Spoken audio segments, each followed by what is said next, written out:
Well, it's a great pleasure to be here. Thank you so much, Dr. Aisha and Dr. Ibrahim. This is a remarkable collaboration between the Wolf Institute and the Doha International Centre for Interfaith Dialogue, and indeed with GERD and the Georgetown Doha campus, because we not only have this annual lecture, but we now have a research project that we're working on together, examining the impact of interfaith activities in London, in Delhi, and of course here in Doha. And I'm delighted the researcher, John Fahey, is here with us this evening. Martin Luther King, the American preacher, talked about the fierce urgency of now. The fierce urgency of now. The timeliness of this lecture, the importance of the interfaith endeavour are vital here in Qatar, but also in the West, in my own country, in Great Britain. Dr. Rowan Williams, Master of Magdalen College, Cambridge, is somebody I am privileged to count as a friend, as a colleague, and most of all, as a mentor. Somebody that I personally can look up to, I can turn to for advice. What the rabbis call chacham, a wise man. And never is it more urgently needed than to hear words of wisdom from one of the great Abrahamic faiths, one of the leaders of the church, one of the wisest men I know. So it's my pleasure, Rowan, to invite you to come before us and deliver what I'm sure will be a challenging as well as engaging talk on issues associated with secularity. Ladies and gentlemen, Lord Rowan Williams.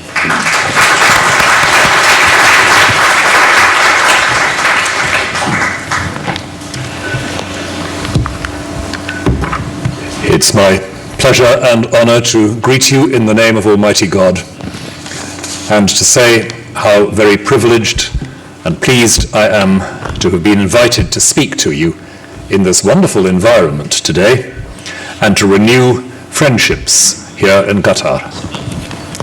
My memories of previous contact here are all very happy ones, and I'm particularly pleased to see the active development of interfaith dialogue here in this crucial part of our troubled world. Now, as has already been hinted, words like secular and secularity almost immediately provoke a reaction. Most of us probably think we know what they mean, and as soon as somebody asks us what they mean, we become less sure. The Christian theologian St. Augustine once said that we all think we know what we mean by time until somebody asks, what do you mean by time? And so with the word secular. We use it in different contexts. We speak of secularism, we speak of secularity, as in my title. We speak of the process of secularization. But the first thing perhaps to notice about the word is that its use in the way we now employ it is quite a recent development. There was a time when the word secular in Christian usage simply meant somebody who was not a priest or not a monk. But now we use it particularly in the context of the tradition of sociological study, which reached its peak in the middle of the 20th century.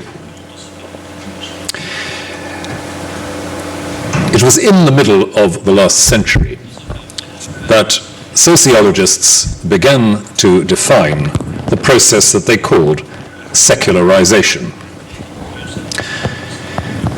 It was a term that had already been around a little, and the use of the word reflected previous discussion. But From the 1960s, it came to mean two connected but distinct things. First of all, secularization came to be used as a word describing the political history of Europe. There was a time, so we were told, when political authority had religious sanction, and increasingly from the 18th century onwards, that religious sanction for political order ebbed away. But also, there is a dimension to this which is not political, but cultural and imaginative. In the same period, the imagination of society more and more pushed the divine, the supernatural, to the margins. It's what some scholars like to speak of as the disenchantment of the world. We take away the magical dimension, we take away the mysterious, the unknown dimension, and we think of our world more and more in terms of instrumental rationality. The arguments whose terms are clear about a world whose purpose is to be used by rational human beings. Reactions to the world which involve worship, mystery, the sense of not being in control, become less and less popular. We move into a world without supernatural agency or even openness to the transcendent. So those are the two basic ways in which secularization has come to be used in the analysis of particularly Western culture. A desacralizing of authority, taking away sacred sanction from authority, and a development in the cultural imagination which pushes the transcendent to the edge or beyond, in the name of what I've called instrumental rationality. In our Western history, this, of course, was a process generally believed to center upon that complex series of events and intellectual developments we call the Enlightenment. And although the Enlightenment itself in the 17th and 18th centuries was largely about political change, it's been increasingly assimilated to the process of cultural and imaginative change. Those of you who have come across Charles Taylor's large and brilliant book, A Secular Age, will recognize that process by which the one development in political thinking merges into the other, the cultural story. And as most of us realize, from the 1960s onwards, there was a very strong sense that there was a historical narrative here which was irreversible. The march of history was towards democratic government and rational, functional approaches to the world. Secularization was widely regarded and discussed in terms of an inevitable move towards a world in which all authority was open and democratic, and in which the residue of the supernatural and the transcendent was almost entirely extinguished, or perhaps allowed to continue as a little private eccentricity for some people. Religion, in other words, was on the wrong side of history. Religion was on the wrong side of history. And in the era when I was growing up, that seemed to be what was taken for granted by a large majority of the intellectual world. And of course, the most obvious thing to say about that is quite simply that it was wrong. And although sociologists are often very slow to admit mistakes, almost as slow as economists. Nonetheless, there are distinguished sociologists now who will say that this analysis was very deeply flawed.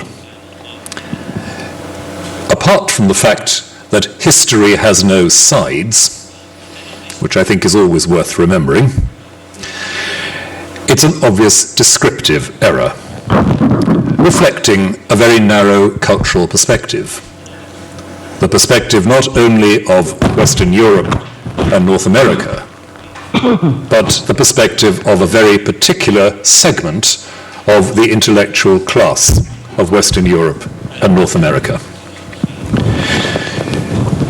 It would, though, have been quite difficult in the 60s and 70s of the last century to predict just how forcibly and how visibly religion has returned as a factor in our world. If we look around our world today, we see, first of all, very obviously, the return of religion as an identifier, a powerful source of corporate meaning for individuals and communities around the world, in ways which 50 years ago would have seemed less obvious. That means, of course, that we see religion in many parts of the world as a political rallying point. It's a point worth making, of course, that those who see religion as the source of political conflict are often rather slow to see politics as the source of religious conflict, but that's perhaps another story. It is undeniable that religion, functioning as it does as a powerful means of identification and shared meaning, is a very attractive candidate for political rallying. But we also see religion as an engine of social change. David Martin, the British sociologist, who in fact was one of the first to advance a general theory of secularization and has lived to eat his words, David Martin has written extensively about the role of Pentecostal Christianity in Latin America as a driver of social change, as a means by which deprived or disadvantaged communities regain control of their circumstances, aspirations to a more orderly or a more productive or a more stable life. So, if we speak about the re-emergence of religion in public in the last few decades, it's not simply a story about religious conflict. It's a story about how religion has been seized upon by many for political purposes, and also of how religion has emerged as a powerful engine of change for good and ill. And so those who now look at our world in terms of religious and secular conviction are likely to feel a great deal more confused than they might have done 50 years ago. And that confusion, I would want to argue, is quite a fruitful thing. It allows us to reopen a number of conversations which might otherwise have closed down. But of course, that confusion shows itself in quite strange ways. Others here who know the United Kingdom will recognize the situation, I think, if I describe it as one in which fear and fascination are mixed. We live in Britain now in a culture which is both more nervous about religion than it was 50 years ago, but also more interested in and sometimes constructively puzzled by religion than it was. To say that religion has become news is to state the obvious, but to say that religion has become news is also to say that religion has become interesting in our environment. We see frequently in public responses to religion in the United Kingdom a mixture of positively a sense that religious conviction, the ethical values that go with faith, the community cohesiveness that goes with faith, the sense that religion is a powerful source of well-being in our society. And we see negatively the sense that religion pushes people to irrational decisions, opting out of the mainstream of society, and at worst, of course, adopting extremist and violent approaches to the mainstream of society. But one thing which I think we can say with confidence in Britain, and I would say far more than many people realize in a lot of Western Europe, is that we are not a secular society. We may say so from time to time, but the fact is that the public presence of religion and the public presence of interest in and commitment to the transcendent, these things are much in evidence, even if only in the ways in which at times of public crisis people continue to turn to religious resources for making sense of tragedy and catastrophe. People individually and corporately find it extremely hard to manage large-scale trauma and suffering without seeking still for the resources of religion. And even in secular France, the tragic events, both at the beginning and the end of last year, were marked in public with ceremonies that still retained a religious reference. This is not insignificant, I would say. So if a secular society is one that excludes or completely privatizes the spiritual, one that works only by instrumental reason, if that's what a secular society means, we don't have one in Britain, we don't have one in a lot of Western Europe, and we certainly don't have one in the United States of America, but I'll come back to that in a few minutes' time. So, in that first part of my reflection, I simply wanted to set out some of the historical background to our thinking about the secular, to point out the way in which religion has returned as a subject of interest, and to question the idea that our Western European societies are secular in the way that they sometimes like to think they are, or in the way that some eloquent and very vocal commentators like to think they are. But before we get too optimistic, a reminder is in order. It's a fallacy to say that because we're not as secular as we think we are, then the tide has turned.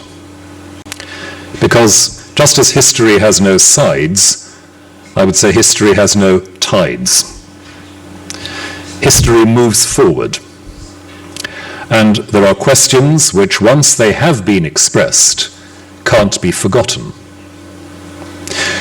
We can't rewind the tape. We can't undo the questions of the Enlightenment in the West. We can't put issues back in the box. And it's important to recognize that religion itself is challenged and changed by the spread of the Enlightenment picture. And even in societies which might think that they are a long way away from the history of European Enlightenment, the fruits of the Enlightenment discussion and its aftermath will still be felt. So I would want to enter first a caution against thinking that somehow a process has been reversed, but also a caution against a phenomenon which I don't think has been sufficiently understood.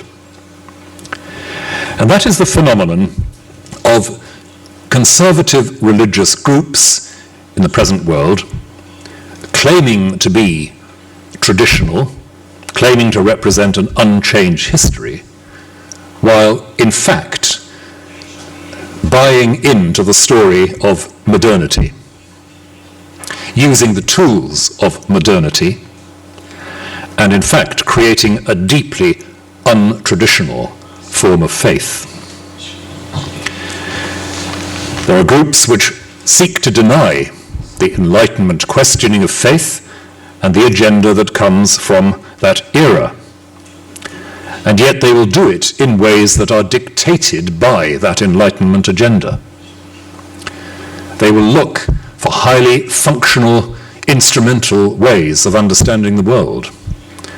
They will look for tight and narrow propositional definitions of God and humanity and the world they live in. They will use technology and the violence that goes with technology at times as means of control. And in that sense, they are deeply Enlightenment in their philosophy and their practice. And much of their language is rationalist and individualistic in just the way that Enlightenment philosophy is. It's the paradox that what we loosely call fundamentalism is in fact a profoundly modern and anti-traditional movement. Whether we're speaking of the fundamentalisms of Christian groups in the United States, or the fundamentalisms still more lethal of some forms of Islam, which you know all too well in these parts of the world. In the propaganda of the so-called Islamic State, we see the tools of modernity, technology and violence and rationalism and individualism being deployed to great effect to support a philosophy which seeks to ignore an entire history of reflection, wisdom, and scholarship. And that's what I mean by saying that we have here a phenomenon which, for all its supposed conservatism, is in fact an enemy of tradition. But let's think a little further now about the very word secular and what it means, about that process of taking away sacred sanction from political authority. And the first point I want to make about this is again one that isn't always, I think, understood as it might be. And that is that all three Abrahamic faiths assume a distance between government and the sacred. All three. Political authority is not as such sacred in any of our traditions. Think first of all about Jewish history and Hebrew scripture, about the deep tensions in Hebrew scripture between the prophet, the priest, and the king.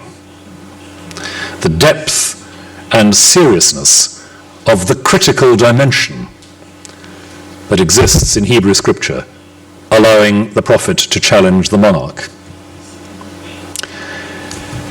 And as Judaism itself evolves, and Jewish communities enter more and more into societies that they do not control, think of the complex process by which Judaism rethinks itself as a community governed by law, yet within the law of the land, obedient to political law, yet claiming a law that has another kind of sanction along with it.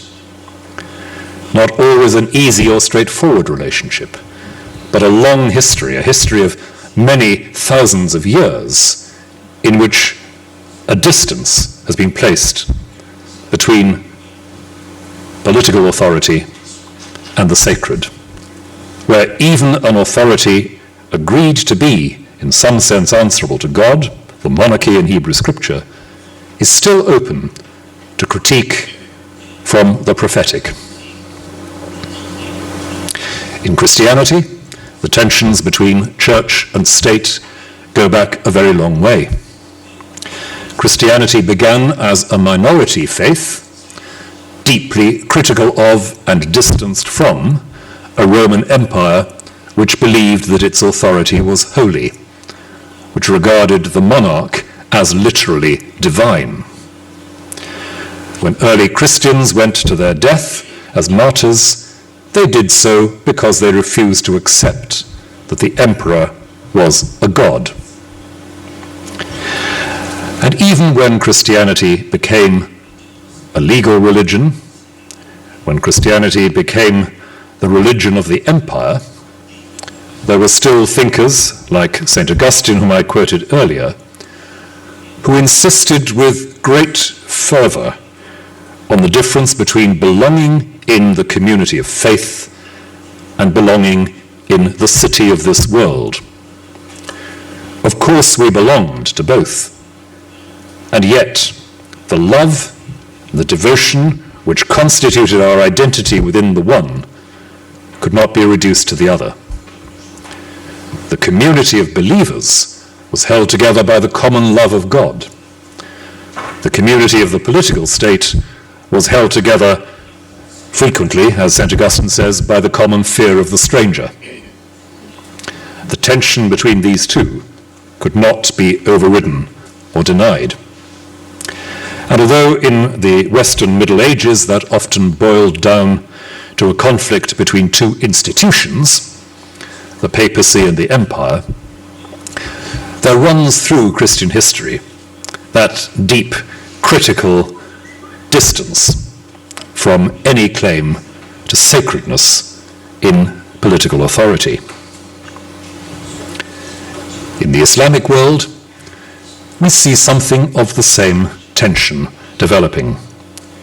Even where the political community and the community of faith are very close together, closer perhaps than in Christianity, nonetheless, the tension between the ruler and the ulema remains fundamental. The ruler's authority cannot be subsumed into the sacred. The teacher's authority cannot be kidnapped or, what should we say, absorbed by the political. And many in the Western world, I think, have a less than robust sense of how deep that tension goes within the Islamic world itself. And of course it's represented partly within the Quran itself by that so frequently quoted verse that there is no compulsion in religion. In other words, force will not solve the question of faith and doubt. Force will not solve the question of faith or doubt. So all three of our Abrahamic faiths implicitly allow that what makes you a member of your society, a citizen, and what makes you a member of the community of faith will not be the same thing. The norms by which you work, the authority to which you appeal, will never simply in this world coincide. And that means that it is crucial, if we are to be loyal to the fundamental principles of these Abrahamic faiths, it is crucial that we keep apart political coercion and faith. So I would want to begin my thinking about the secular by noting this feature which we share as Abrahamic faiths and communities. Implicitly, all of us share an unease about coercion being used to answer questions of faith. Implicitly, we all allow that there is a difference between being a citizen in a society and being a man or woman of faith. And this is where perhaps there's something to be said for secularity. Let me explain what I mean. The Enlightenment in Europe made a really valuable contribution in recognizing this distance between the world of coercion and the world of faith. It seeks to complete the divorce between a sacred political authority and a community of faith. And that political secularization, that removal of sacred authority from government as such, that can and should be seen as positive and in tune with the shared vision of the Abrahamic faiths. Because it requires the state to recognize its limits. It tells us that there are things that government cannot oblige us to do. In other words, it secures a true liberty of conscience, a true internal and external liberty of belief. The great 19th century historian and political philosopher, Lord Acton, famously said that religious freedom was the foundation of all other political freedoms. Because, he said, when the state recognizes its limits, recognizes that it cannot compel conscience and belief, the state recognizes that it is a partial authority, not a total one. And that is good news for all religious communities, but also for all citizens. In states that are increasingly diverse, where communities of different conviction live together, this becomes a guarantee of everyone's religious liberty, a guarantee of everyone's conscience. It says that the state as such, government as such, is not a moral or religious agency, not a holy and unquestionable authority, and not an elective totalitarianism. It allows the crucial role of the minority. It affirms the possibility of right and dignity for all participants in a society, and sees that dignity as involving the dignity of religious freedom. So I would say that there is good ground for a religious affirmation of this kind of secular state. That's to say, a state which knows its limits, a state which is secular in the sense that it recognizes that it cannot control the consciences of citizens. And that is connected with the religious affirmation of universal human dignity, and so of civic and legal equality for all. It's a complex story, but I think that the contribution of the Abrahamic faiths in demythologizing power, in specifying the limits to the state's authority, contributes to a sense that it is possible to have a political order of civic equality and personal liberty. And that's not simply an argument for that curious hybrid called Western democracy, but just a statement about some of the values that a society informed by the Abrahamic traditions might want to foster and take forward. One point of clarification. This doesn't mean, of course, that the state will never endorse policies that are informed by religious perspectives. In a healthy state, we will be arguing about the law. We'll be arguing about our shared values. Sometimes religious voices win those arguments, and sometimes they lose them. The point is that we have the argument.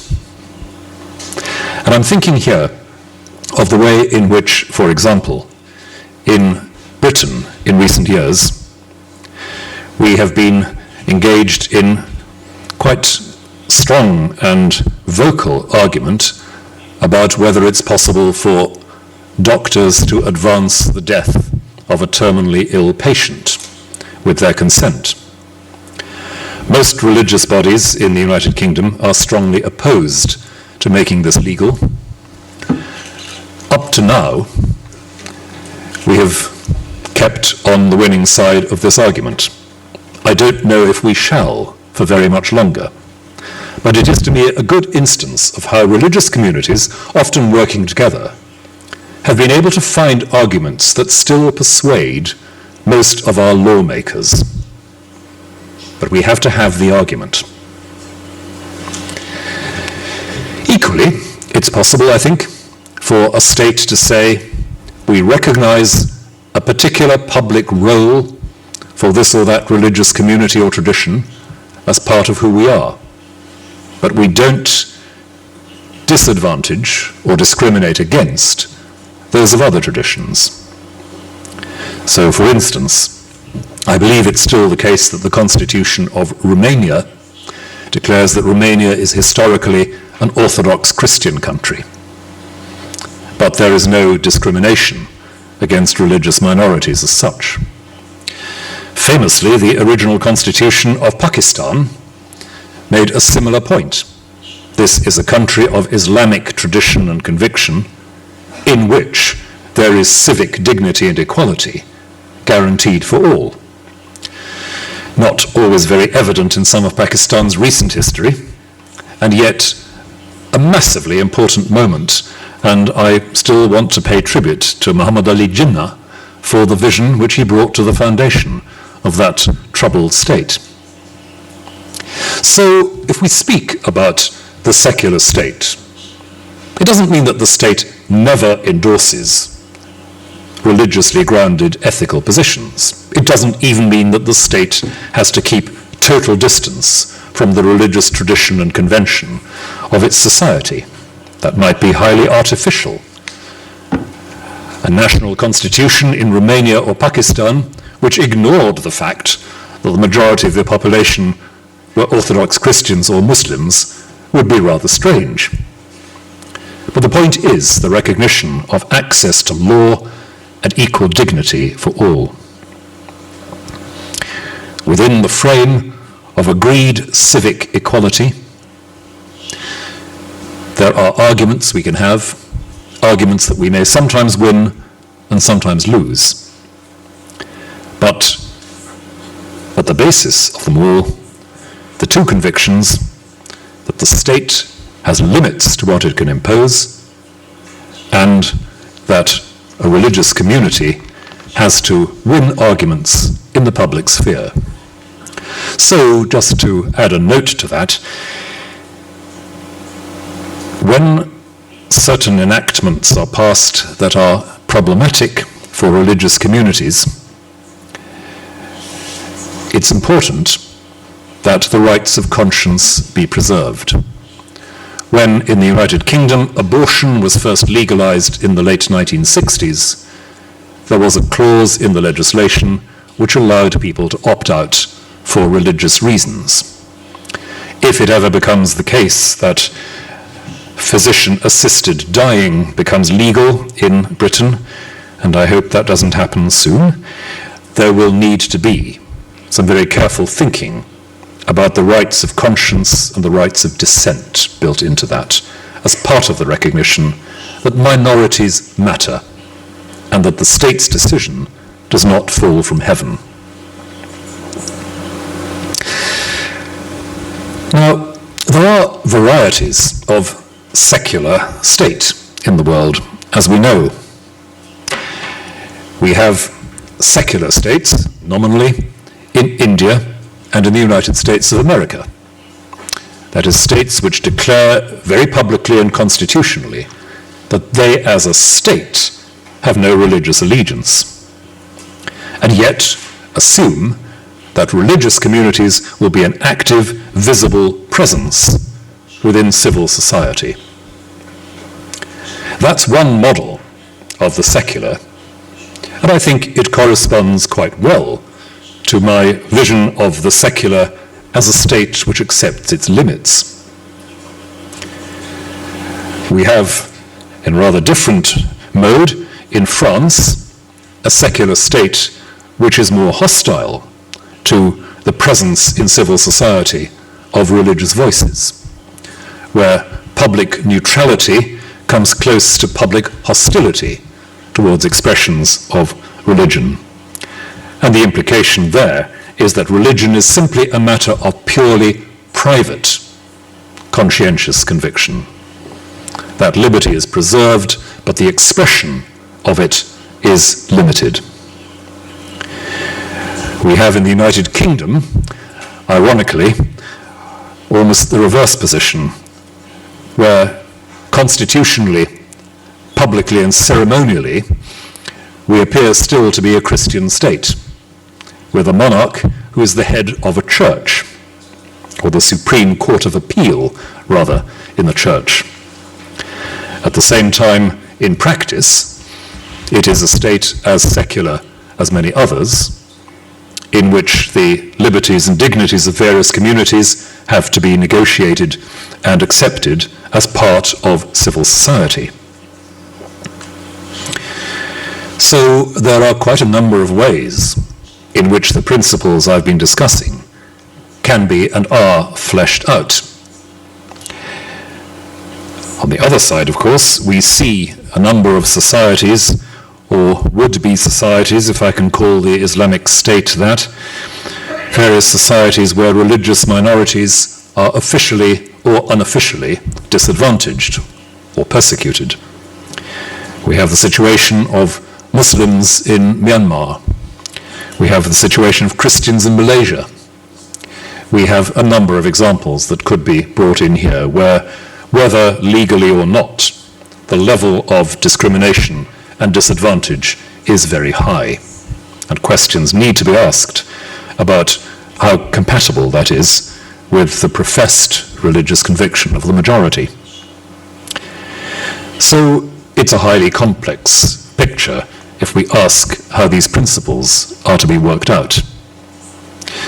But I would once again underline those basic assumptions that I'm working on.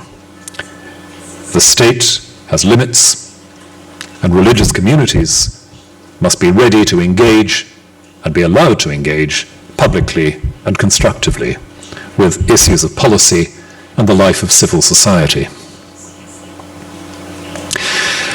And as the examples I've just quoted show, there are no ideal templates. I mentioned the secularism or secularity of India and the United States. We all know that in India at the moment, the historically secular approach of the state is somewhat in question, with the rise of aggressive Hindu nationalism. We've heard from the United States recently the apparently serious suggestion that direct religious discrimination be introduced in immigration practice. So even these apparently quite constructive models are more fragile than we might like to think, and we need to be strongly aware of that. But the point is that in an irreversibly diverse social world, we can't, in fact, seal off any society, any political unit from others. On the one hand, the global conversation, the processes of global information sharing are such that there is no 100% effective form of state censorship which will block off from citizens of any one country the possibilities of a more open, egalitarian understanding. And on the other hand, equally importantly, in the contemporary world, the major global issues which we face are so serious that we cannot imagine any one society or any one religious community being able to confront them alone. The issues of pandemic disease, the issues of environmental crisis, of food and water supply, and many other similar questions do not follow national boundaries. As I have occasionally said, the problem with global warming is that the climate doesn't read maps.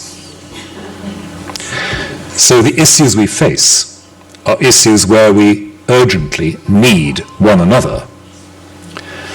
And any attempt to seal off one religious community, one human society, one political unit from others, any such attempt is not only doomed to failure, given the information culture we live in, it is also dangerously toying with the shared security which we need to discover in a world under threat.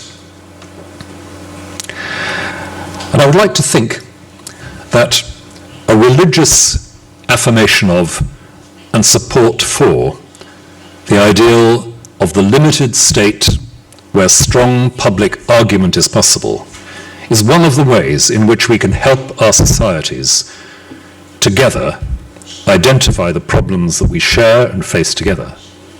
One of the ways in which we can prevent the dissolution and, I would say, corruption of society turning in on itself and fearing the other.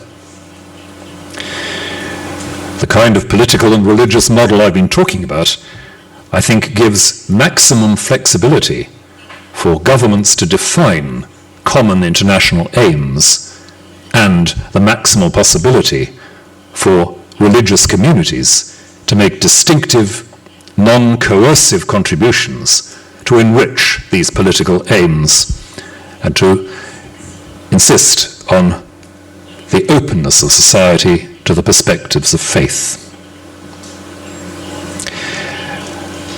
So I'm suggesting that a certain kind of political secularity, and I'm not saying secularism, a certain kind of political secularity, a critical distance from sacred politics, a willingness to see robust argument about religious and ethical values in public, all of that helps to secure and to liberate communities of faith to be themselves. Helps them, in other words, to be more than either tolerated private clubs or organs of government. Our Abrahamic traditions think of communities of faith as something very different from either of those things. If you read Hebrew scripture, Christian scripture, the Quran, then you would not, I think, come away believing that the religious community was simply a tool of power or simply a private organization for eccentric individuals.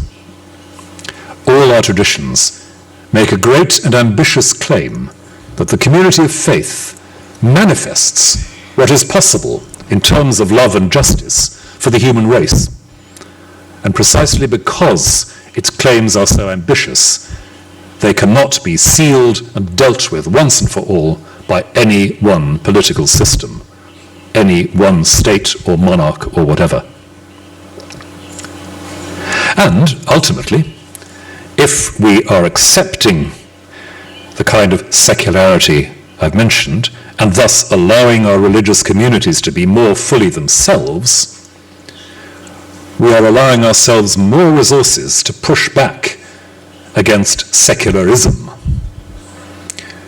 in allowing a more intelligent, public, argumentative voice to religious communities. We are resisting the idea that the natural position in society is a secularist one. The idea that the natural position for human beings is to be rational and godless. We are quite simply affirming the right and the liberty of religious communities to ask interesting, difficult questions of one another and of the society in which they stand.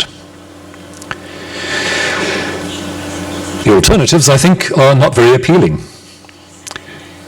Universal secular functionalism, in which all that matters is the rational discussion of issues according to tightly, narrowly framed parameters which don't allow a religious perspective, is not only a politically tyrannical option, but a culturally impoverishing one. We lose our frames of reference for thinking about humanity in its full depth and scope. Just think of the cultural poverty of the old Eastern Bloc in Eastern Europe. Not just a political problem, but a cultural and imaginative one. People stopped seeing human beings fully in that environment. But equally, the opposite problem of a religious totalitarianism has all of the same issues, all of the same weaknesses. Once again, a religious totalitarianism, an assumption that authority was sacred, would again leave us with a narrow view of what humanity was, and with a very much reduced notion of what true religious hope is. Again, one of the things in all our traditions is a sense that we are not there yet, and that throughout history we will be in a position of being not there yet. We will be looking towards and struggling for the justice that is manifest in our community. But we can't rush it, enforce it, guarantee it by coercion. And as I said earlier, I hope anyway, I don't think I'm simply appealing for some kind of mythical Western democratic model to prevail everywhere. But I would like to think that we can begin to imagine, in our age of global diversity and global crisis, what the international role might be for communities which, because they were not constrained by political pressure and by violence, were able to offer a genuine and life-giving alternative to all those habits, economic, environmental, and social, which make us less than human. And so the paradox with which I want to leave you is the idea that one kind of secularity, at least, allows us to be more fully ourselves as religious communities. And if we become more fully ourselves as religious communities, we can ask better questions of our society and our world. The questions that we all believe we are obliged to put forward in the name of the God who created us. Thank you.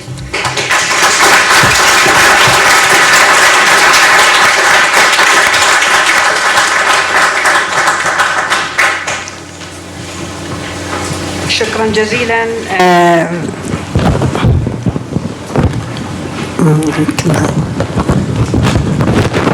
شكرا جزيلا للورد روان ويليامز. حقيقة أنا يعني استمتعت جدا بهذه المحاضرة، فشكرا.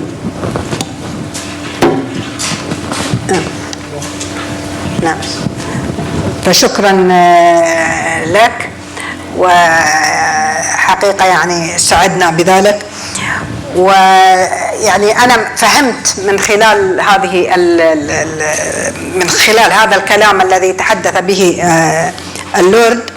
أول شيء طبعا أنا أشكر أيضا الدكتور إدوارد كيسلر، وفعلا هو صديق وزميل، يعني نحن معك في ذلك، أنه هو صديق وزميل اللورد روان ويليامز.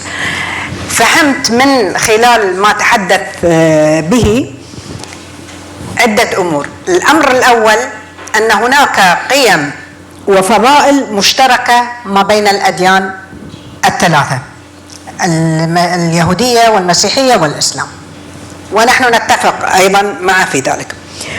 وفهمت أيضا بأن العلمانية، هناك نوع من العلمانية المبرمجة، وهي علمانية مرفوضة لأنها عدوانية ولا تؤمن بحق الآخرين وحرياتهم واختيار إيمانهم. وأن هناك علمانية إجرائية، يعني هي التي بموجبها ترعى الدولة من منظورها حق كل إنسان في أن يدين بما يريد ويختار من العقيدة، وهي شبيهة، إذا فهمت يعني إذا كان فهمي صحيح، شبيهة بالديمقراطية نوعا ما. فهذه هي العلمانية قد تكون المقبولة.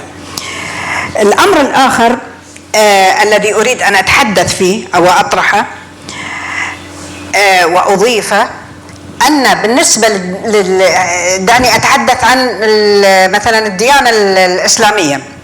يعني أنا فهمت أيضا من خلال ما تحدث به اللورد بأن البريطانيين كما قال لا يؤمنون بالعلمانية أو ليسوا علمانيين، إنما هم يؤمنون بالإله. ولكن نحن، أنا أتحدث عننا نحن كمسلمين، نحن نؤمن بالإله ونؤمن بأن الدولة أيضا تحت مظلة الدين. يعني مفهومنا دائما للعلمانية أن هي فصل ما بين الدين والدولة هكذا. لذلك يعني المفهوم الصحيح للإسلام أنه دين ودولة. ولكن طبعا الإسلام واضح المعاني، واضح الرؤية في علاقته بالدولة سياسة واقتصادا واجتماعا وكل شيء. هناك أمور واضحة في الدين الإسلامي، أتحدث عن الإسلام، هي تعتبر ثابتة لا تتغير. هناك أمور أخرى متغيرة، تلك المتغيرة ممكن تدخل فيها، سميها ما شئت، سميها علمانية، سميها ما شئت أن تسميها. نحن كمسلمين لا نسميها علمانية، ولكنها متغيرة. وهذه ما قال الرسول صلى الله عليه وسلم، وأنا يعني في محاضرة اللورد ذكر هذا من خلال كلامه. الرسول صلى الله عليه وسلم محمد يقول: أنتم أعلم بأمور دنياكم. تقول قضايا المناخ، الغذاء، الدواء، العلاج، الطقس، الأمور، يعني هذه كلها كأن الإسلام يقول أنتم أعلم وأعرف في هذه المسائل، والدين لا يتدخل في هذه المسائل. بمعنى طبعا ليس فصل، يعني المفهوم العلمانية فصل الدين عن الدولة، ولكنه هناك كما قلت ثوابت هذه لا تتغير، والدين يتدخل فيها، سواء كانت في السياسة، سواء كانت في الاقتصاد، في الاجتماع، في أمور كثيرة. ولكن هناك متغيرات الدين الإسلامي يترك المجال للإنسان، للعقل النير. الإسلام يؤمن بالعقل التنويري كما يقول، يعني العقل التنويري هو أساس في الإسلام. ولذلك يعني أريد أن أضيف أن الحركات، تلك الحركات التي تسمي نفسها بمسميات، والاسم الموجود الآن الذي يطرح نفسه مسمى الدولة الإسلامية، هذه حركات من منظوري ومنظور المسلمين العقلاء بصفة عامة، والتي تخجل من تلك الحركات، المسلمين يخجلون من تلك الحركات. هذه حركات مضطربة مشوشة، يعني لديها مشكلة نفسية. من هذا المنطلق هي نحسبها عدوة للإسلام. هذه الحركات عدوة للإسلام قبل أن تكون عدوة لأي دين آخر، عدوة للمسلمين أنفسهم قبل أن تكون عدوة للآخرين غير المسلمين. من هذا المنطلق يعني الإسلام يؤمن بالعقل التنويري جدا. ولذلك إذا وجد يعني في كثير من الآيات، في أواخر الآيات يذكر الله سبحانه وتعالى العقل لأولي الألباب لعلهم يتفكرون، لقوم يعقلون، وهكذا يذكر دائما العقل، وهو مهم. ولولا العقل لم يأتي وحي ولم يخاطب الوحي أي رسول من الرسل. لولا وجود العقل لم يخاطب الله سبحانه وتعالى الإنسان. ولذلك الله سبحانه وتعالى رفع القلم، لا يحاسب أبدا المجنون والصغير والنائم، لأنهم ليس لديهم عقل. أنا أحببت أن أضيف يعني ذلك. ومن هذا المنطلق أقول مثلا كدين إسلامي، يعني أنا يعني اسمح لي اللورد أن أتحدث عن الدين الإسلامي دائما، لأن الدين الإسلامي دائما في كثير من الأمور يتهم بأنه إرهاب وعنف وكره وهو غير ذلك. إنما ممارسات المسلمين كتلك الحركات هذا أمر آخر ومرفوض أيضا من أصحاب الدين الإسلامي. لذلك أنا أقول العلمانية بالنسبة لنا نحن كمسلمين يعني أين تدخل في هذه القصة كلها؟ يعني مثلا أين أدخلها؟ يعني طبعا ممكن الدكتور يعني تيجاني هو يعني كان يعني يعترض على قصة الإيجابية بالنسبة للعلمانية. خلاص براحتك، فأنت يعني أنا قلت لك أنك تتحدث في هذا الموضوع. شكرا جزيلا. فشكرا جزيلا. المهم أنه يعني هذا أمر مثير، وطبعا بالنسبة للعلمانية يعني هذا تعتبر الحديث فيها من أهم وأكثر الموضوعات التي تطرح في الفكر الإسلامي الآن، ونحن بحاجة إلى أن يطرح مثل هذا الطرح. شكرا جزيلا. طولت أنا بس يعني سنفتح المجال للمتحدثين. تعرف نفسك. إيه إن شاء الله.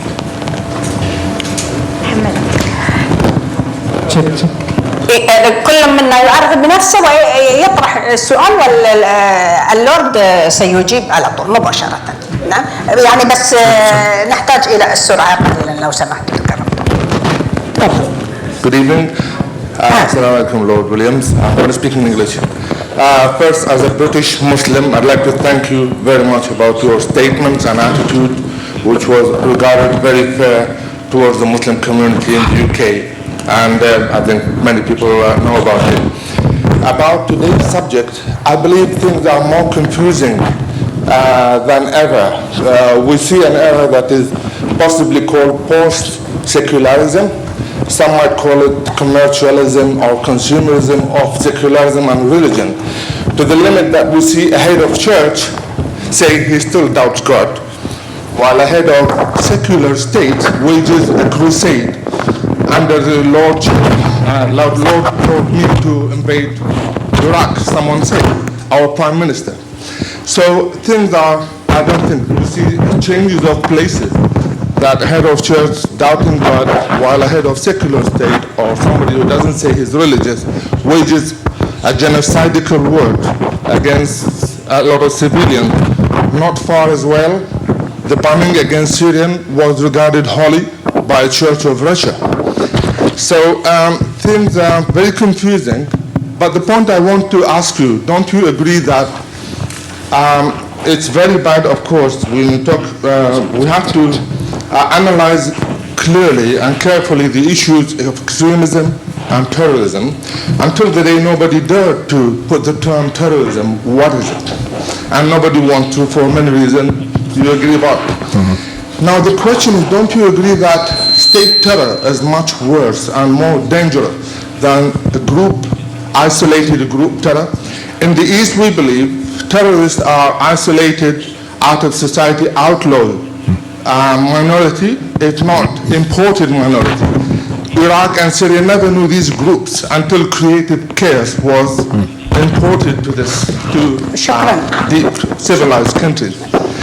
And at the same time, we found head of states in the north or western advanced countries, they don't hesitate to use the word of crusade and God told me to invade this country and God told me to do so. And this is a very long thing. I don't know. Are the two are really equal? That's my question. Thank you. That's a very challenging question, I think. So let me just offer one or two comments. First of all, I think when the language of divine will and crusade was used by one or two politicians, most Christian religious leaders were and would still be deeply shocked by that. I think what we see there very often is what I describe as the reaching for religion for a political purpose. So I think it's deplorable. I think the sad thing is that some people in the West don't know how the word crusade sounds in other parts of the world, just what a menace that involves. State terror is a reality, and one of the things that disturbs me most about some of the military methods used in the last 10 years by some Western powers is people seem to have stopped worrying about indiscriminate violence. That drone warfare, I think, is one of the most morally questionable and troubling things of our age, and one of the things which really undermines any moral claim we have. And I think that's why that particular issue needs to be pursued very, very intensely in Western political discussion. Whether state terror is worse than group terror, I wouldn't like to pronounce, because the victims suffer equally. You know, I don't want to get into comparative terror. I think the whole thing is appalling from the point of view of vulnerable populations, especially those who are indiscriminately targeted by any force, state or non-state. It's something terrible, and one of the things that we ought to be most deeply concerned about. I would just add one other comment, and this relates to another interest of mine, not so directly concerned here. The traditional Western and Christian approach, talking about just war principles, is very difficult to sustain in our own context, because so many of our wars are states versus non-state agents, civil wars between militias. The apparently neat picture of the traditional Christian ethic doesn't fit very well, and we have a lot of work to do because of that. We can't just take those conventions, but at the heart of that convention about just war there remain 2 or 3 principles which I think have not changed. That is the need to secure the immunity of civilians, the need not to initiate war, and the need to know exactly what purpose you want to achieve by military action. One of my big worries, and I've said it many times in the last decade or more, is that we've sometimes been eager to embark on military action without any sense of the purpose of where we get to.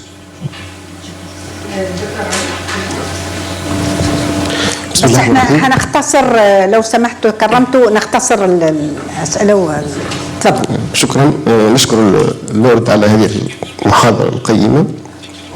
عندي 3 أسئلة. السؤال الأول في علاقة العلمانية بالحداثة. اللورد تحدث عن هذه النقطة باقتضاب، ولكن بودي لو يتعمق في هذه المسألة أي علاقة بين العلمانية والحداثة. هل أن أزمة الحداثة الغربية كانت وراء العودة إلى الدين في الغرب ونقد مقولة العلمانية أم لا؟ ثم السؤال الثاني، هل يمكن، ونحن في إطار هنا مركز حوار الأديان وحوار الأديان، هل يمكن للعلمانية أن تكون في خدمة الحوار الديني أم أنها عن نقيض من ذلك؟ كذلك السؤال الثالث والأخير، المحاضر تحدث عن بعض التجارب الغربية والإسلامية، تحدث عن التجربة الباكستانية، ولكن أغفل مجموعة من التجارب المهمة، خاصة التجربة التركية. فنحن ربما في العالم العربي والإسلامي لا تهمنا كثيرا التجربة الباكستانية بقدر ما تهمنا التجربة التركية، والعيون كلها على هذه التجربة.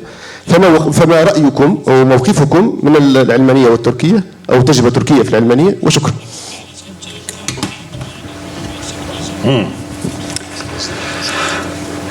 Thank you for 3 really very interesting questions indeed. May I take the third one first? I think that the history of Turkey in particularly the last 2 decades, has been extremely interesting in exactly that way, and I, on the whole, have seen that as a positive story. I think that what's happened in terms of as you say, the fusion of democratic principle, Islamic culture, and a kind of cultural sensitivity, at best, has been a very positive sign. I'm interested that after a period where Turkey seemed to want to distance itself from the public visibility of religion, that's been pulled back a bit. And I think that's all to the good. So it's an interesting story. I'm a little puzzled as to exactly where Turkey is at the moment in a number of issues, but I think that the history of the last decade or two has many signs of hope there. So no deliberate decision to ignore Turkey there. On the contrary, I've had fruitful conversation there, and I've also in the past said that I don't see any particular reason why Turkey shouldn't be part of the European Union because of its history, but that's another story. But thank you for mentioning that. The first question was about modernism and secularism. Yes, I think what we've learned in a way in the last century or so is a regular way of talking which assimilates the modern and the secular, which makes the secular part of what I call the irreversible story of how society develops. I am very cautious about using the words evaluatively in that way, as if the modern were good, the secular were good, and the story were irreversible. I said history has no sides and it has no tides, and I would hold to that. So I think we need to be a bit cautious about how we use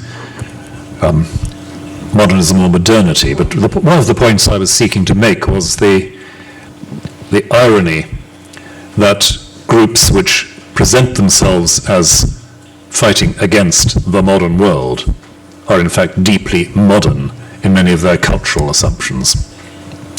And so as to the other question, secularity at the service of interfaith, absolutely.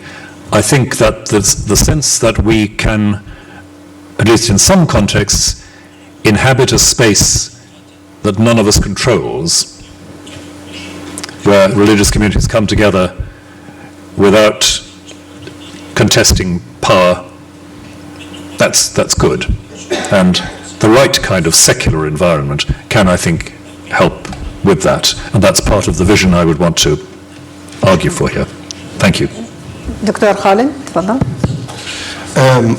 Thank you very much for such an insightful and thought-provoking talk. Back to your idea of the safe distance between the government and religious authority, which has been rightly put.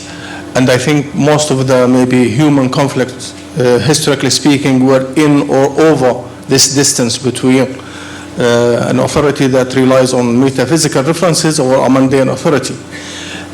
With all modesty, I may introduce another kind of element to enrich the discussion that is hierarchical.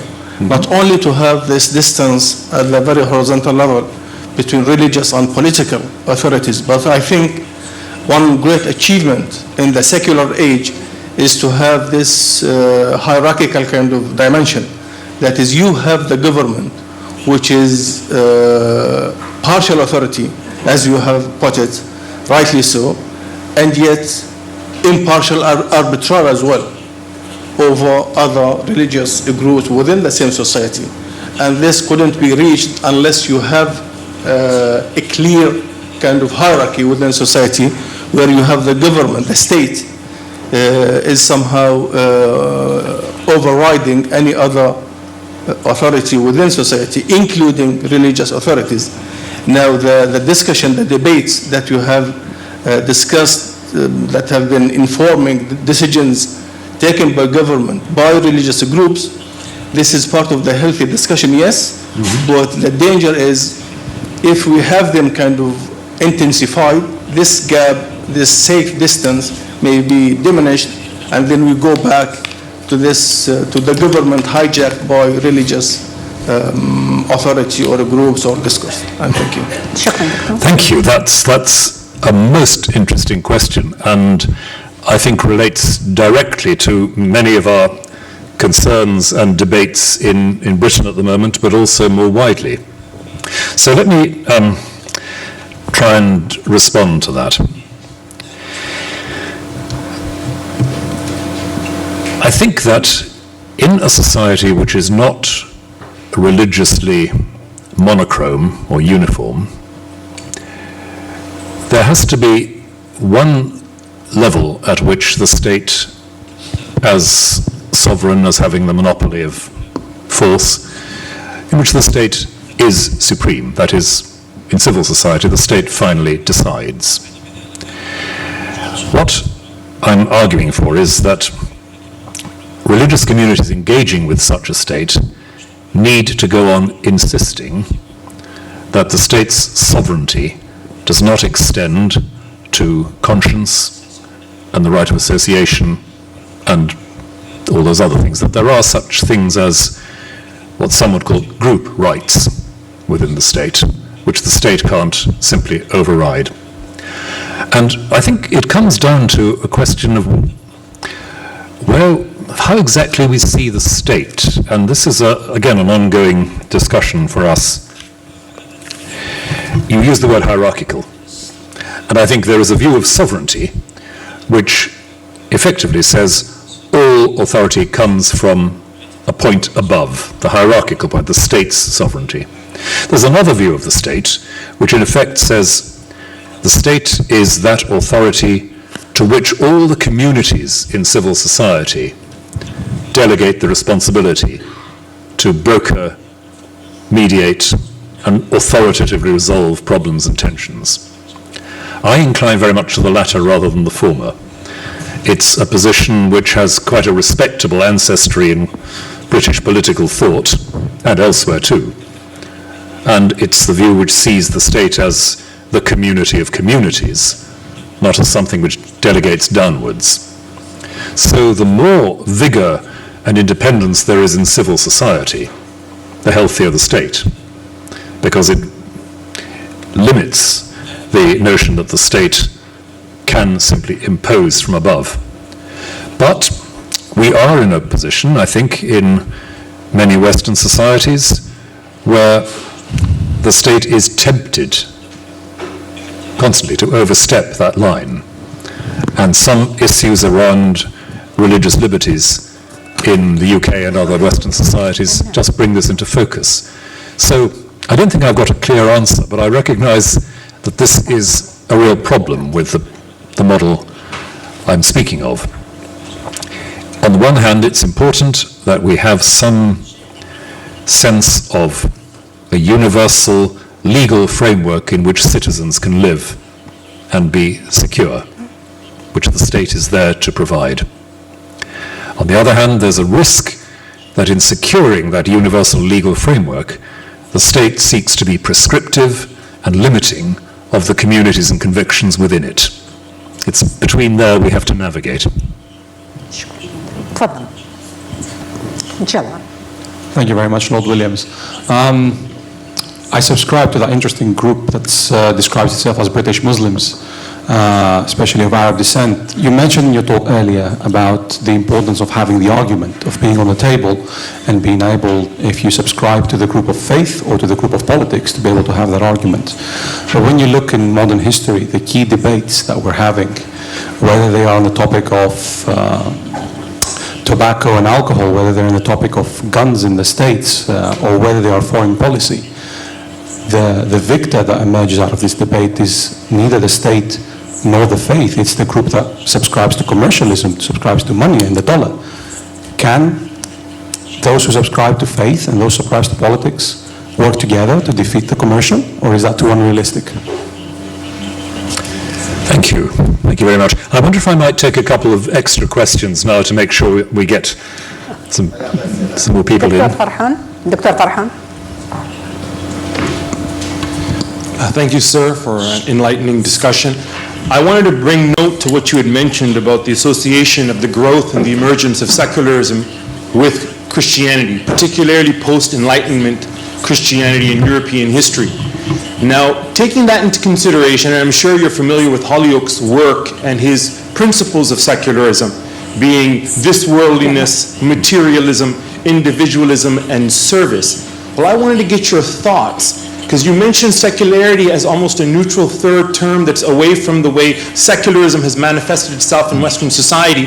So almost trying to re-input moral premise into society in which it no longer exists. You know full well Durant didn't think it's possible, but do you think such a scenario then is possible in the Middle East, considering that the secular experience in the Middle East has been one of tyranny, one of undemocratic forces, and one of denial of the very elections that are, if they're honestly run, will bring in these middle-of-the-road political entities that are not getting supported by the West.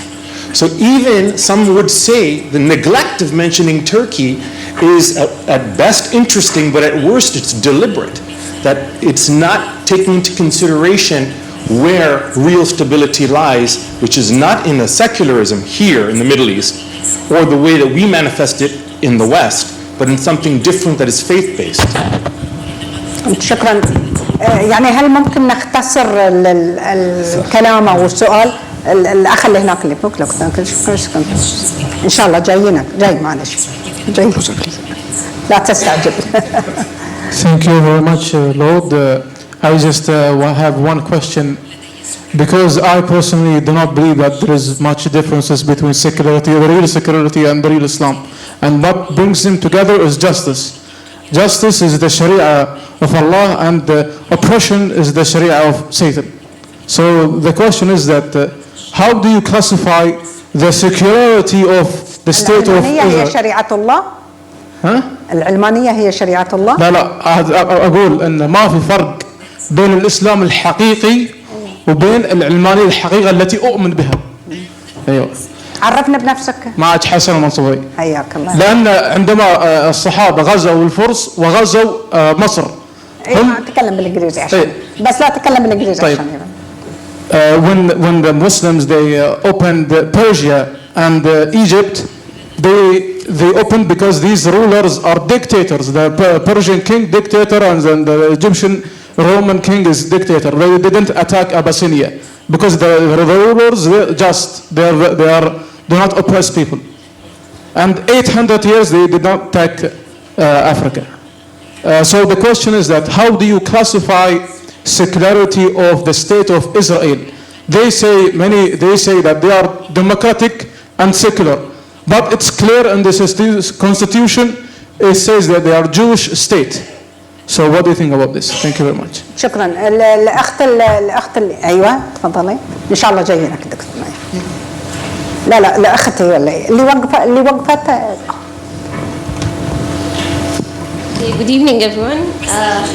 Yes. Okay. So, sir, you proposed a kind of secularity, yes, that allows members to fully express themselves, which I assume in this case that if people are going to fully express themselves, that means that the government members, they're going to have to be made up of the religious groups that are in the country. So if that happened, isn't this going to make like the country in more sectarian and internal conflict as what is happening now today in Lebanon, for example? The country is vulnerable and weak, and this is what I assume could happen if countries are going to have like this type of secularism that you are proposing. So for that reason, don't you think that it's better for a government or for a country to be run up by only one religious group, so that to avoid the sectarian conflicts that could end up at the end leaving a country such as Lebanon without a president until today? Thank you. That's my question. شكرا. الدكتور نايف. نحن هناك معلش اسمحوا لي يعني سنختم بالدكتور شنقيطي عشان الوقت يعني عشان نعطي فرصة معلش. طيب أنا توقعت أن النقاش يبدأ من المفهوم ثم ننطلق للواقع، لكن يبدو أن الأخوة مستعجلين فانطلقوا إلى الواقع مباشرة، وهذا ولد إشكاليات تعود في النهاية للمفهوم. يعني إذا تأملنا حديث اللورد وحاولنا أن نستنبط منه تعريفا للعلمانية نجده كأنه يجعل العلمانية هي فصل الدين عن الحياة وليس فصل الدين عن الدولة. كان العلمانية مفهوم مرتبط بالشأن الاجتماعي أكثر مما هو مرتبط بالشأن السياسي. ثم لاحقا الدكتورة عائشة قالت أن العلمانية فصل الدين عن الدولة، وبعد ذلك الأخ قبل قليل عرف تعريفا للعلمانية وقال هذا تعريفي أنا الذي أؤمن به. السؤال الآن من الذي له حق في التعريف العلمانية بعد كل هذه التعريف التي نراها؟ وحينما نتكلم عن حكم العلمانية وهل نستوردها أو لا نستوردها بأي مفهوم، ثمة تعدد في المفاهيم. أعتقد إذا أردنا أن نصل إلى النتيجة نحن نتحدث عن العلمانية هي فصل الدين عن الدولة. أي دين؟ الأديان مختلفة في نظرتها للدولة، فليس هناك دين عاما. فيما يتعلق بالمسيحية بحكم أن العلمانية منتج أوروبي ودين أوروبا هو الدين المسيحي، الدين المسيحي مفصول عن الدولة أصلا، لا توجد تشريعات في الإنجيل مرتبطة بالدولة، فكيف يكون فصل الدين عن الدولة والدين أصلا مفصولا عن الدولة؟ إذن أين الإشكالية؟ إذا درسنا التاريخ الذي نشأت فيه العلمانية وهي حقبة الملكيات المطلقة نصل إلى قناعة أن العلمانية هي ليست فصل الدين عن الدولة وإنما فصل الدولة عن الدين، أي رفض، ليس رفض لتغول الدين في الدولة وإنما رفض لتغول الدولة في الدين. هذا موجود عندنا بصورة أو بأخرى في العالم العربي، فبالتالي حينما نستورد المنتج العلماني نستورده بصورة خاطئة التي ترتبت بعد الثورة الفرنسية وأصبحت فصل الدين عن الحياة كلها كما عبر عن ذلك اللورد. ولذلك أنا حينما أتيت كنت أريد أن أنظر بأي مفهوم سيتكلم اللورد عن العلمانية، فرأيته يتكلم عن العلمانية كما هي بعد الثورة الفرنسية، ليست العلمانية كما نشأت في فترتها في الحكم المطلق، وهذا ولد لنا إشكاليات مفهومية ترتب عليها الإشكاليات التي تحدث عنها في الواقع. مع هذا المفهوم سلمنا جدلا، أنا أسأل اللورد سؤالا واضحا مختصرا. هو ذكر أن العلمانية يجب أن تعمم في المجالات جميعها بحكم أنها تضمن حقوق الأقليات. السؤال لو كان في الإسلام تشريعات تضمن حقوق الحريات الدينية، هل ثمة داعي لجلب العلمانية بالمفهوم الذي طرح في المحاضرة؟ شكرا. شكرا جزيلا. تفضل دكتور شنقيطي، واسمحوا لنا يعني على أن يعني ما نعطيه فرصة إن شاء الله. تفضل. Thank you very much for a very enlightening lecture that I learned a lot tonight about this very important topic. From a historical point of view, I would like to ask if you take into account in your study to secularity or secularism the not Islamic exceptionalism but Islamic distinction in terms of the fact that Christianity, for example, was born within an established state.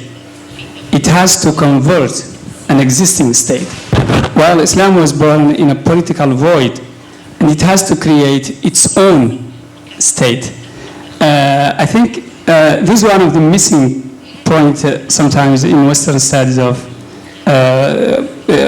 the political history of Islam. I'd like you to shed some light on this, if that's possible, and also a distinction between the Eastern Christianity and Western Christianity, because I feel from my humble study of the history of medieval church that Eastern Christianity was closer to Islamic experience in terms of this mix of political and religious more than what we have in the Western Christianity. And in the end, I believe that Islam can contribute in this debate. Part of that is because of the nature of the practical ethicality of Islam. One of the Muslim philosophers said that Quran is a combination of the realism of the Old Testament and the idealism of the New Testament. So in this practical way, I'd like also your take on the idea that there is possibility of a new synthesis in Islamic culture about secularism, a synthesis that Islamists will see as Islamic and secularists will see as a secular at the same time. Thanks. شكرا. If I can just attempt to respond to, I think, 6 or 7 very searching questions there. And I'll respond rather briefly, if I may, but I hope not to avoid any. There was a question about how the real issue is perhaps not so much the secular and the religious as the economic and the commercial as a factor in states making their decisions. That, I think, is one of the difficulties we're up against, that so far from many states being secular in the neutral sense, they are, of course, deeply invested in a particular economic philosophy and economic practice, which creates its own problems. There is a sacredness in some people's eyes about the way in which our financial institutions and institutional and international financial institutions work. I think all our communities have a role in, again, challenging some of the mythology of international economics at the moment, but that's, again, a larger question, so I just note it in passing. There was a question about whether secularity, and I would distinguish that from secularism, whether secularity has any role or any credibility in a cultural and historical environment where the history has been malign, where so-called secular states have frequently been oppressive, anti-democratic, and so forth. I take the point entirely, and to pick up a later question in relation to that, I'm certainly not suggesting that there is a program to be imported here or imposed. I'm trying as best I can to look descriptively at this, at the way in which even societies which don't have much history of the secular as a presence within them are still confronted with a world in which there are secular states and lots of secular assumptions. I don't want to say countries need to have secularism brought in or secularity brought in. Just how do we learn to cope with a world which is profoundly plural, however much we might not want it to be? But the question about local history, as it were, and the question very pointedly about Turkey, I think, is worth pausing on. I think one of the things which, again, the Turkish experience has illustrated is that it is possible to have a declaration, so to speak, of Islamic identity in government combined with what is in some ways, a post-Enlightenment view of citizenship and citizens' rights. They're not necessarily intrinsically in conflict. Again, the Pakistani ideal. So I don't want to dismiss that at all, but to note that the acceptance of a citizen's identity, which is not in itself dependent on your religious identity, is a significant move beyond what either Christians or Muslims 500 years ago would have thought of. So there is an Enlightenment element in here somewhere, which I don't think is necessarily to be resisted. So a big question and a very interesting one there. There was a question about justice in general and a question about the secularity of the State of Israel. I think others will be able to speak with more authority here. I think that remains a deep cleft within the self-understanding of the State of Israel. And there is clearly a tension in the way some in Israel talk, which suggests that it is, or ought to be, a confessional state, a Jewish confessional state, and those who say, well, it may be a Jewish state in origin, it may be a state whose purpose is to provide security for the Jewish people, but that doesn't mean that it is a confessional state. That's a discussion which, as far as I can see, goes on in the Knesset quite regularly and very fiercely. My worry, as the worry of many people is, and the worry of many of my Jewish friends, that the narrower confessional side will prevail at the cost of many people's, the cost of justice to many people within that state. So there's an issue which I recognize fully there. Where are we now? Oh, religious groups or individuals in government. Shouldn't they come from just one group to avoid sectarianism? It's a fair question, but I don't think in our societies, I mean, the societies I'm familiar with, that's a realistic option. What we hope for, I think, is first of all, that there will be people of religious conviction who go into government and public life with their convictions informing what they do, but secondly, that they understand what it is to hold to an ideal of legal equality and universal civic right. And they will always be working with those two lenses to the spectacles. It comes back a little bit to the earlier question about hierarchy and so forth. And it's a very difficult balance, I think. I don't pretend for a moment that there's a formula that will secure this, but we have at least some examples, both in the Islamic world and in the historically Christian world, of people who have proved themselves to be extremely powerful and effective political agents, drawing their politics out of their religious conviction and yet helping to guarantee that civic space and liberty. There are stories to be told, and we've been reminded of some of them. And finally, the question about Islamic and Christian history. I think you put it extremely well and succinctly. Christianity was born in an existing political order. Islam had to create a political order. And that is why, of course, as Dr. Aisha reminded us, historically, the religious community and the political community in the Islamic world have been much closer, and still are much closer, than in the Christian world. I think to see that as part of the history we inherit is extremely important. And you also raised the question of Eastern and Western Christianity. And does Eastern Christianity have slightly more affinity? Probably so. Probably so.